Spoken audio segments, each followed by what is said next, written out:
Nous sommes ici aujourd'hui pour participer à la journée d'expérimentation de l'Escape Game sur les risques chimiques. C'est une opportunité qui nous a été proposée par Intermetra, qui est notre partenaire en fait en matière de prévention et de santé au travail.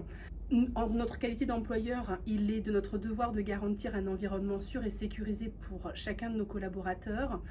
C'est une chose que nous prenons très au sérieux au sein du groupe. L'escape game est plus qu'un divertissement, c'est aujourd'hui un outil d'apprentissage qui permet en fait d'immerger nos collaborateurs dans la résolution de cas pratiques et d'apprendre par le jeu les protocoles de sécurité les plus élémentaires et les plus essentiels à l'activité et applicables dans notre environnement professionnel. Sur cette journée d'expérimentation, nous avons fait le choix tout d'abord de former et de sensibiliser nos managers, car ils sont les premiers acteurs en fait de la mise en place d'actions en matière de sécurisation de notre environnement professionnel.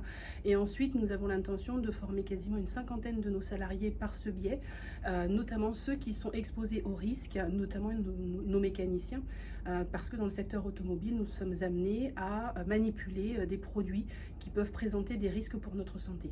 Cet escape game permet en fait de façon ludique, c'est une approche qui est plutôt innovante, et par le jeu, d'apprendre et d'être confronté dans un environnement sécurisé aux risques auxquels nous sommes exposés et d'adopter par la suite et de connaître quels sont les protocoles de sécurité à adopter au quotidien.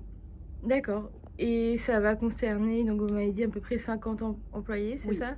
Est-ce que, donc c'est tous les mécaniciens? Enfin, comment vous avez choisi qui participera, Nous avons à choisi l'escape game? les personnes qui sont exposées au risque ou qui sont amenées à mettre en œuvre une procédure d'urgence ou une procédure d'alerte si un de nos collaborateurs est exposé au risque, que ce soit par le contact sur la peau ou la projection dans les yeux.